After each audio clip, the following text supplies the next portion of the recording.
बीड जिल्ह्यामध्ये पावसाने दडी मारल्यानंतर आता शेतकरी हवालदिल झाल्याचं पाहायला मिळालंय।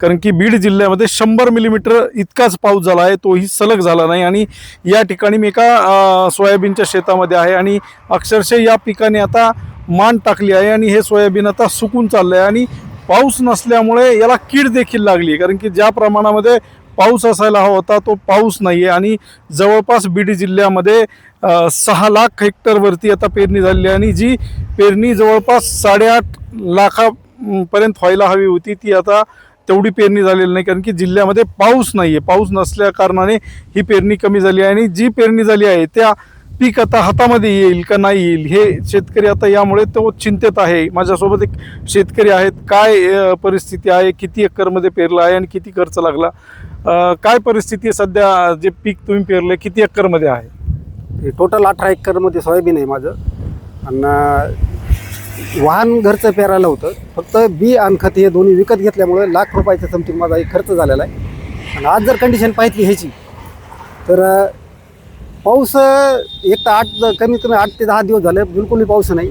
1 मिलीमीटर नाही, 2 मिलीमीटर नाही, काहीच नाही। 2 मिलीमीटर जरी पाऊस आला तरी आज ह्याला पिकाला जीवदान भेटतंय, पण तीसुद्धा नाही।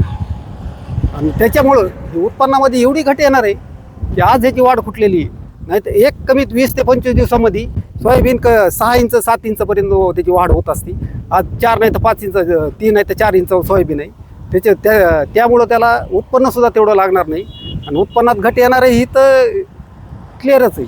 पण कृषी विभागाने पाऊस पुरेसा झाला तर पेरणी करा असं सांगितलं होतं, पण त्याआधी तुम्ही पेरणी बरोबर आहे सर। कृषी विभाग सांगत आहे की 60 मिलीमीटर पाऊस झाला तर 100 मिलीमीटर पाऊस झाला तर पेरणी करा, पण ती शेतकऱ्याला शक्य नसतं। काही एरियामध्ये आता ह्या एरियामध्ये पाऊस झाला 100 मिलीमीटर, ह्या एरियामध्ये इकडे पाऊस झाला कारण टप्प्याटप्प्यामध्ये पाऊस झाला। पाटोदा शिवारामध्ये तिकडे कमी पाऊस होता, आम्ही टप्प्याटप्प्यात आम्ही पेरणी केलेली आहे। ज्या शिवारामध्ये ओली आहेत त्या शिवारामध्येच पेरणी केली, ज्या शिवारामध्ये ओल नव्हती त्या शिवारात आम्ही पेरणी केली नव्हती। मग आता हे पीक काय होईल आता जर पाऊस नाही आला, पाऊस जर नाही आला तर हे पीक राहून किती दिवस राहील? 15 ते 20 दिवस राहणार आहे। त्याला काही फुलं येणार नाही, फळ नाही लागणार, काही नाही होणार। तर आता याला उत्पादन किती मिळेल जर समजा पाऊस आला किंवा वाढ झाली तर काय होईल? उत्पन्न जे आम्ही एकरी 10 क्विंटलचा एका शेतकऱ्याचा जे अंदाज असतो तो आज बी निघू शकत नाही। जरी पाऊस जरी आला तरी कमीत कमी 6-7 क्विंटलच्या आसपास जाईल। आणि जर नाहीच आला तर संमतच नाही राहिला, त्याचा प्रश्नच नाही राहिला परत उत्पन्नाचा।